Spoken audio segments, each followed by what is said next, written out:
ajeng salaman to Pak Lurah. Jenengan ajeng salaman kali kula. Napa niku Pak Lurah?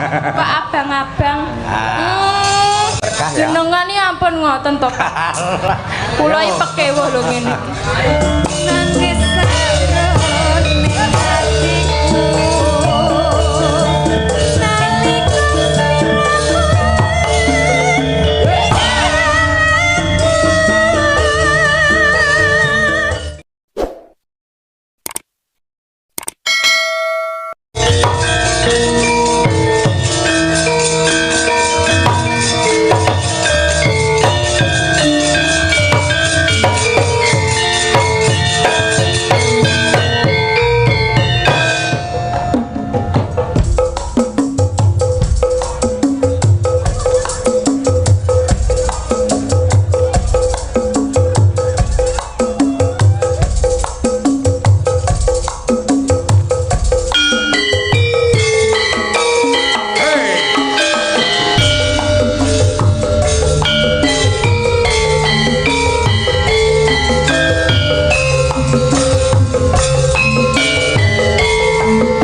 pertama dan yang terutama tepuk tangan yang meriah untuk Apsi Korwil Tasik Madu yang tercinta. Ning tak suwun mengkum ora kudu wayang ning kabudayan apa wae sing nyatane isih mendarah mendaging lan ditresnani lan kuwi produk saka Nusantara. Ayo dirangkul bebarengan setiap ulang tahun mesti kepareng melu ngurip-urip lan uga nglestarikake marang budaya. Ya, ngono kuwi. Ya semoga-moga sembodo Kang Jinangka rahayu Kang tinemu Basuki Kang KSD. Nduk. Ayo. Matur sembah nuwun, sembah nuwun.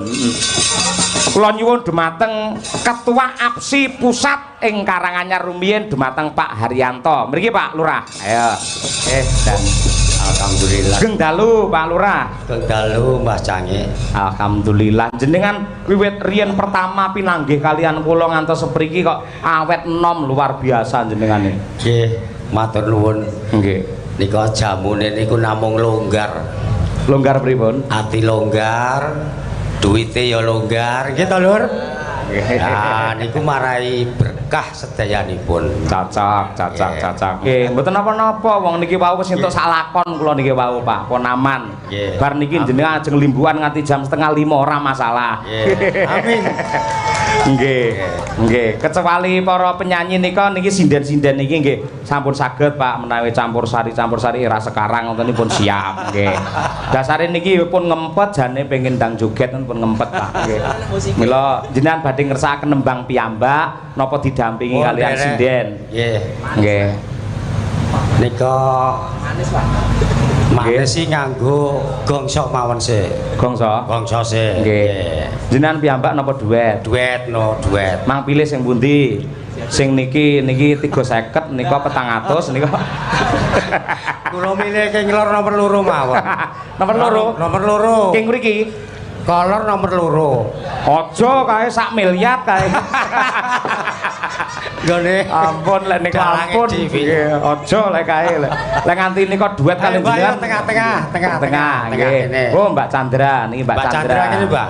Niki nggih sinden saking Karanganyar. Lenggahipun wonten Sangga Runggi. Oh, Sangga Runggi. Nggih, niku. Yakin. Nggih, apa kancani Pak Lurah kene nok. Ayo medun kene. Ayo, satset. Nah, das-des ayo. Das-des. Kaya dadak sedas-des lho selak napa jenengan ki? Oh, selak. Ora nanti ya kesaki pemirsa itu selak. Mumpung ibu iki tindak Jakarta tadi aman. Aman wis. Aman nggih Pak nggih. Aman wis jenengan. Lah nek streaming napa mboten Bu e? Pripun? Streaming napa mboten? Streaming pun kula kirimi kok. Oh, lah nggih pun mboten siap. Pokoke kan nunggu Mas Yoyo sampai rampung niku. Alhamdulillah. Sugeng kagem Bu e wonten Jakarta. Nggih. Lagune napa Pak? Manis. Oh, manis. Nggih kados panjenengan hitam manis. Nggih. Wes ngelem-ngelem iki entek-entekane mendhi arepe ngrogoti dompet iki kok. Lha mboten lho Pak Yoyo, mboten nggih Pak nggih. Ora. Nggih. Manis mangke pokoke Pak Lurah jenengan sing mengomando sinten malih keluarga APSI yang badhe nembang jenengan sing pirsa. Siap. Nggih. Ya Cak, monggo dipun aturaken manis. Ya. Dados.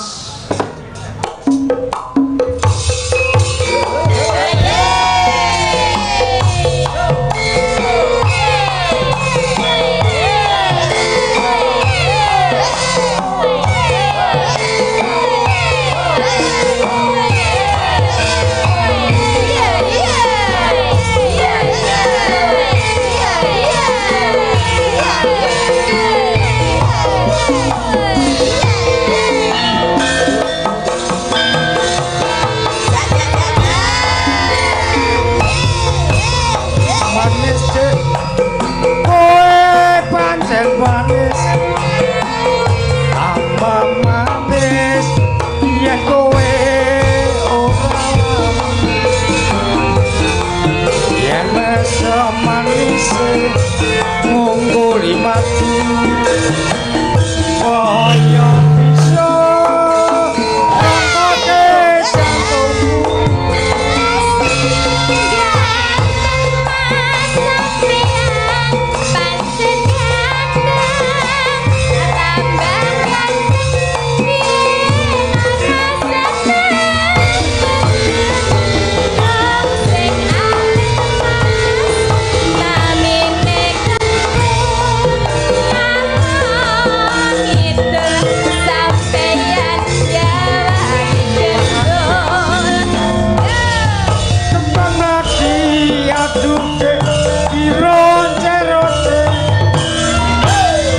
sukses untuk aksi Korwil hasil maju ulang tahun yang ketiga Uyup Rukun Solid Tercakra. Yuk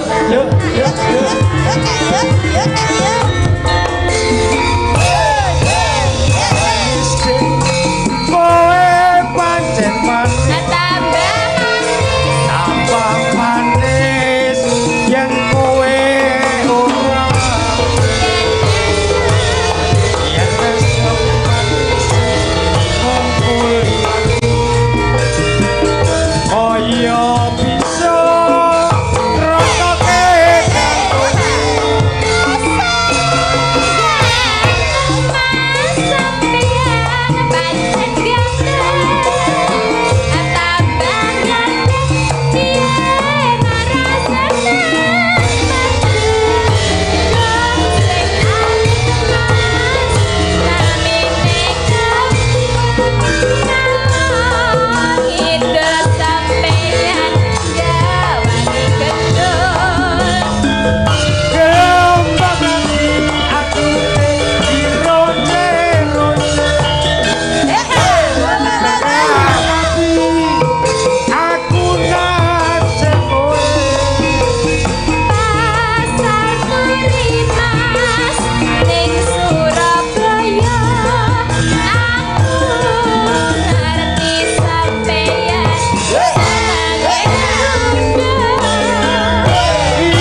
tepuk tangan untuk Pak Lurah Haryanto luar biasa. Matur nuwun. Matur nuwun nggih Pak Lurah.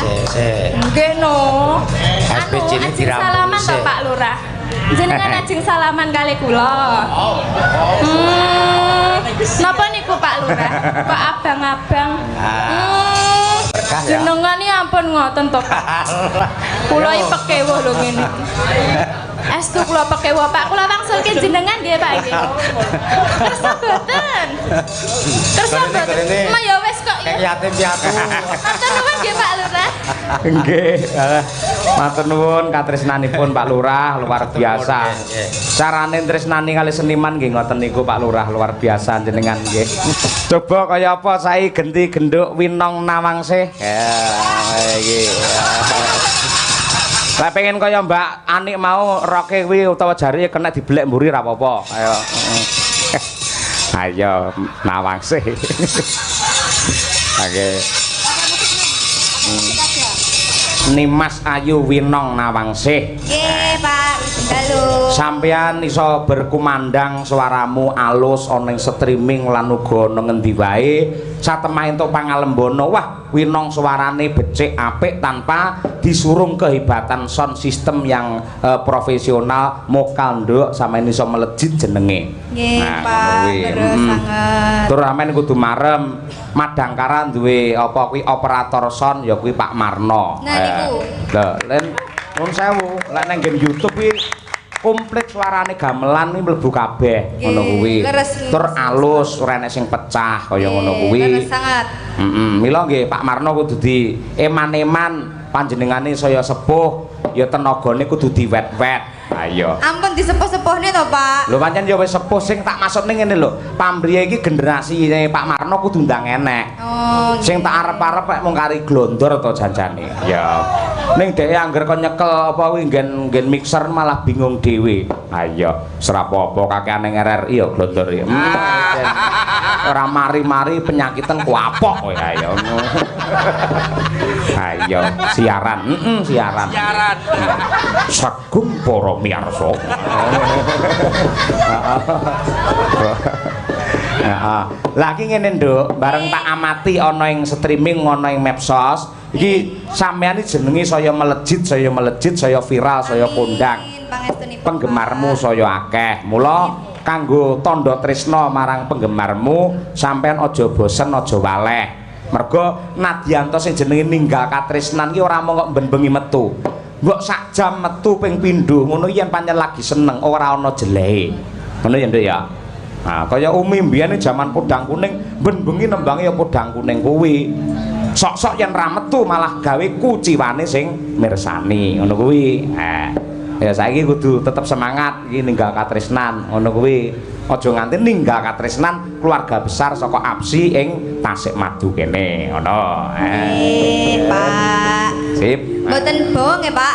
Nun. Langsung mawon nggih. Ya wis ra apa-apa langsung. Musintene jaranane kuwi kok. Ayo. Nggih, siap. Nggih. Wah, Mbah Wir seneng Mbah Wir. Ayo. Ayo coba kaya apa nggih. Nah, pokoke sing kedua jaran kena. Ayo coba kaya apa. Nggih, Pak. Nggih. Monggo dados Madangkara Group. Yuk.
Daryono Kriksorjo Sugeng Laras, Pak.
Elak.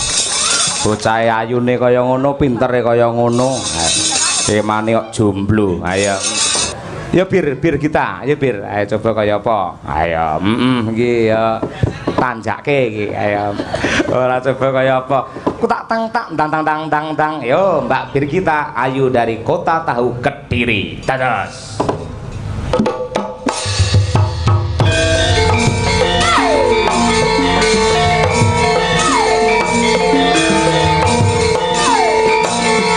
Bersama Mas Muhammad Taslim, ya Mas.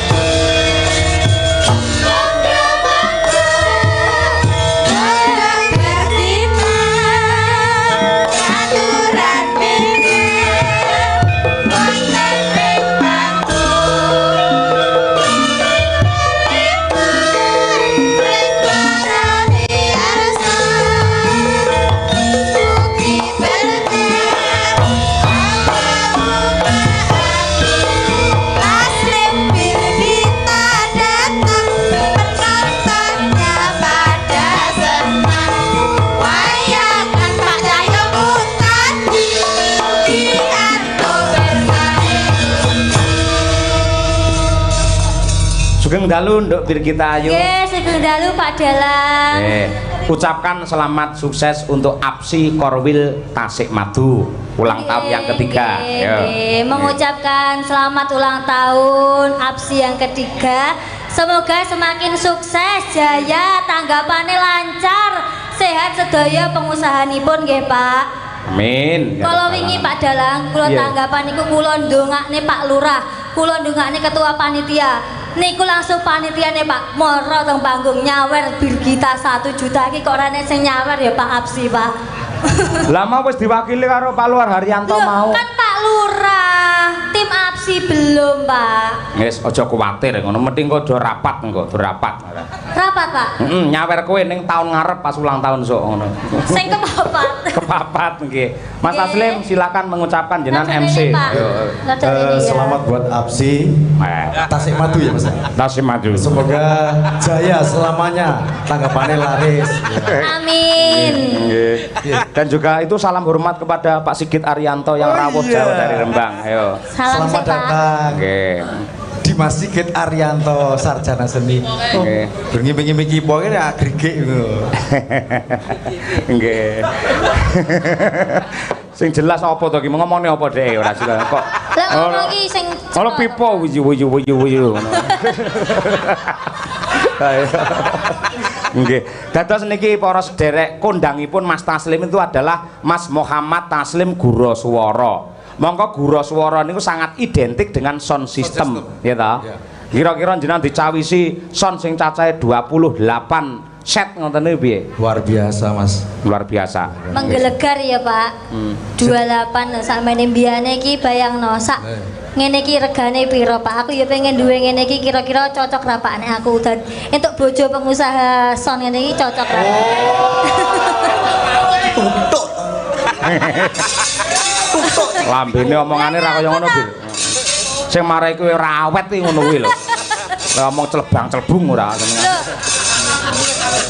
Maksude ki somben ki calonku ki ya pengusaha son ngoten lho Pak. Jenenge ampun negatif thinking riyen to. Nggih. Dadi lek pengen dadi pengusaha son kuwi sing penting duwe speaker karo duwe mic ya ta. Speaker lah kowe duwe to. Pun mic nggih pun Pak kula. Wis ta, syukur lek ngono. menghibur warga masyarakat di Tasikmalaya dengan lagunya Lintang Asmara coba kaya apa? Ayo. Iya Pak, Lintang Asmara nih hak dhewe. Saksofone ini kudu muni Pak. Oh harus. Sehat ya Pak. Tidak hanya saksofon namun juga dikolaborasi dengan keyboardnya Mas. Ya, Mangke leres. melu nadane gamelan Mas. Pokoke melu Mas Joko nggih.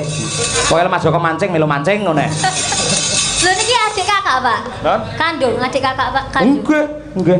Kok Pripun? beda ya? Kok beda ya? Bagus adike Pak. Heh? Bagus adike niku Pak. Apa iya? Nggih. Heeh. Dicanggung. Ya, kuwi mbiyen produksi gagal kok ya.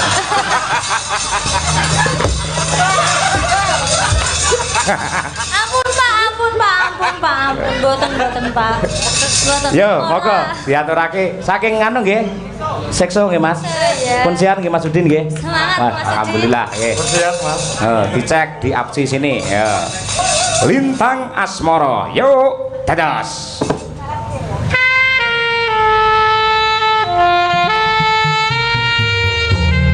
Enak ya Pak. Pak Taslim.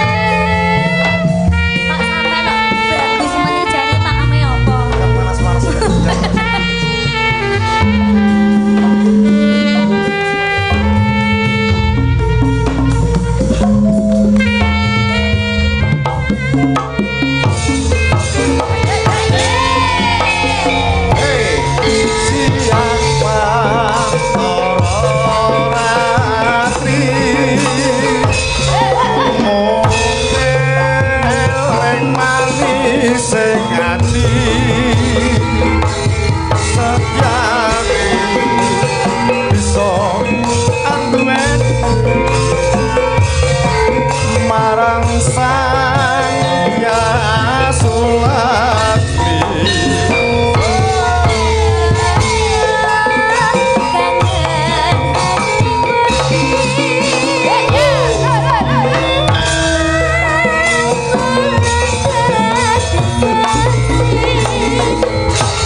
Bisa handueni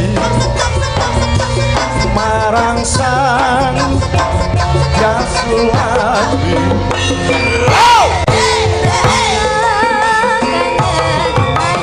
Hey, hey, hey,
Nuwun. Ah, luar biasa, luar biasa. Terima kasih Mas Taslim kalian Mbak Birgita. Ya,